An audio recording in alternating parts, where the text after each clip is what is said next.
Today we're going to learn about shape and form, inspired by the book The Legend of Spookley the Square Pumpkin.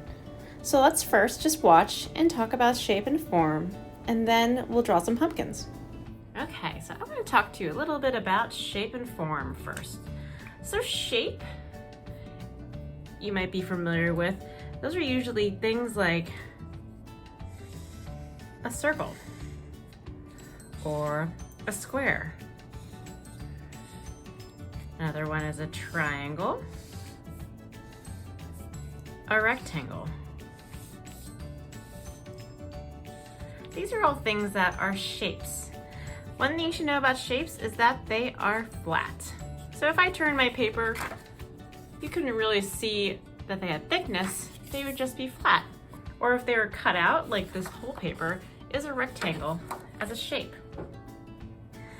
When things are shapes, they have certain names: circle, square, triangle, rectangle. When something is a form, it has a different name. That's because it is 3D.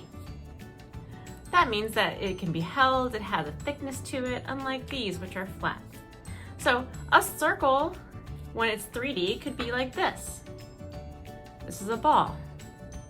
Now, this is not called a circle though when it's 3D, when it's something I can hold, or if it's drawn, it's something that has shadowing. When it is 3D, it is called a sphere. Another thing that has a circle is this. See the circle? But it's not the same as my sphere. When the 3D circle is like this, it's called a cylinder. Now, a 3D square, a perfect one would be a cube, like a dice. A imperfect one, or one that maybe has a longer side, would be like a rectangular prism. So this would be more like a rectangular prism because this side is a little bit shorter than this side. A perfect cube would be, like I said, a dice. And then a triangle, even though triangles are three sides here, they can have a few other things going on. So a triangle could be a cone and have a rounded kind of bottom to it like this, or it could be like a pyramid. So this one's this diamond shape kind of has both things going on. It's almost rounded on the bottom, but it also has facets or faces and sides. So shapes are, once again, flat, 2D. They don't have a thickness. Forms are 3D and have a different name than the shapes. I'm going to draw them really quick. You don't have to draw these, but just so you know, to make a sphere, I would have to have a circle, but most likely to make it look 3D, I would have to do some sort of shading on it. So I would give it some sort of shadowing on one side with a little shadow underneath. For a cylinder, I would kind of draw like this, seeing a little bit of the top, and then it has straight sides down the sides. And on the bottom is another circle, so it would be kind of curved. See how it looks very different from these shapes over here? A cube would start like a square, but then it would have more faces that you could see. So even though it would start like a square, it would have a top or a side that you most likely could see. See, that's the face, and these are the sides. And if it was a rectangular prism, the sides might be a little bit longer on one side than the other. So if I tilted it more like this, you can see here's the face, but then I have those two sides. I'm gonna make these really long. Oops. And that's what makes it a form. The last one, the triangle, for a cone, it would have kind of a circle bottom, like an ice cream cone. And so even this is upside down, you could imagine like the ice cream right here. Or it could be like a pyramid. So the bottom would be a rectangle or a square. I'm gonna make this look kind of see-through. And there you go, that'd be a pyramid. So once again, you didn't have to draw these. Once I wanted to show you that a shape is something that is flat and it has a certain name. A form is the 3D, the real version of it.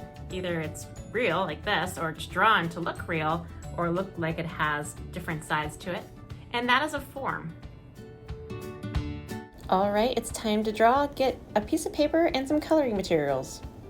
All right, so what I love about the story is that the author says some examples of shapes and forms. So what we're going to do, it's up to you if you want to use shapes or forms, but I'm going to show you shapes, and then I'm going to show you how to draw lines on it and a style, so that way their pumpkin looks more like a pumpkin and maybe looks a little bit more rounded. So you can use a pencil first. I'm going to use a marker just for time, but we're going to make some fun shaped pumpkins. The key to making the pumpkin look more like a pumpkin than just a normal shape is to make any sharp corners kind of rounded. So let's start with just a normal circle. That'll be kind of easy. And a normal circle, at the top, we're going to make a little bump so that way we can do the stem. Our stem is going to be kind of like a triangle with a flat end, but the sides can be a little wobbly. Now, if you were holding this in real life, like if I was holding this, I could feel, or I could see that my hands kind of curve around it. So to make our pumpkin look a little bit more like our a 3D form, to make it more like a sphere, we're gonna do a few lines on the top and the bottom that curve. See how it's like my fingers and how they would curve around, but not too many. All right, I'm gonna next make a square pumpkin. So once again, I'm gonna do my square, but instead of sharp edges, I'm going to do rounded. So see how I curve that edge, curve that edge, curve and curve. Then on the top, I'm gonna make that same kind of pumpkin stem. And if I was looking at something that was a cube or a rectangular prism, the lines would probably be a little more straight, kind of like how you see the wood lines on this are kind of straight.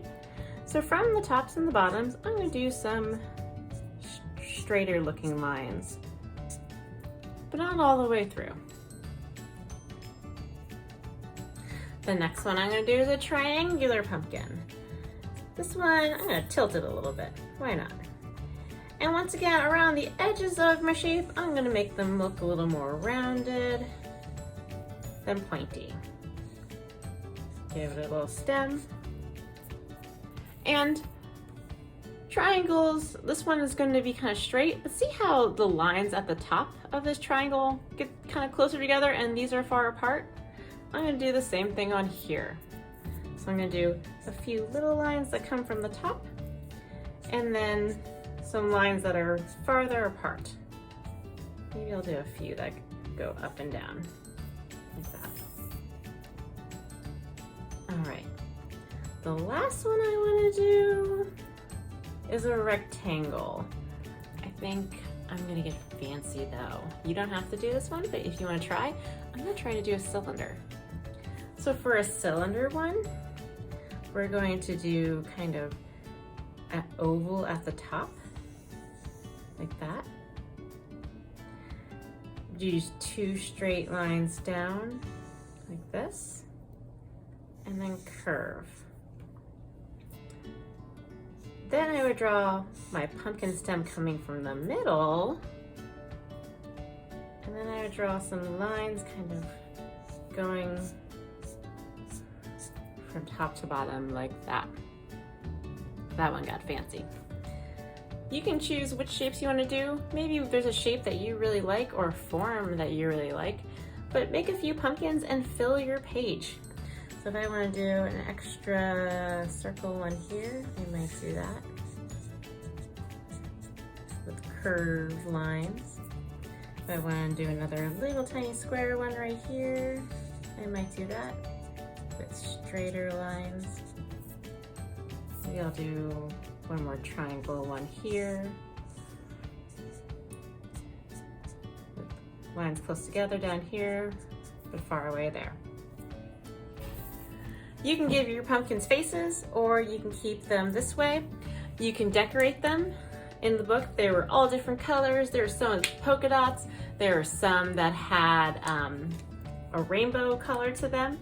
But take some time to decorate your pumpkins any way you'd like.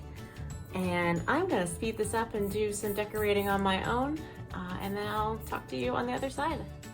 Remember, this part is for you to be creative. I don't want your pumpkins to look exactly like mine, and I want to see what you can do with your different shapes and forms. So be creative and don't worry about it looking like this.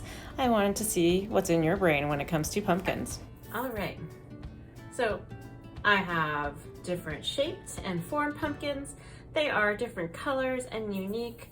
I think the one thing that's missing here is that they're not in a pumpkin patch. So what you can do, you can add different kinds of lines for vines. Wow, that rhymed. And add some leaves, add some vines. Maybe add other things that you've experienced if you have been to a pumpkin patch in your life. And fill in that extra space in a creative way. Maybe you just want to add color. Maybe you want to add more pumpkins. But fill up your page so that way this is like a giant pumpkin party going on.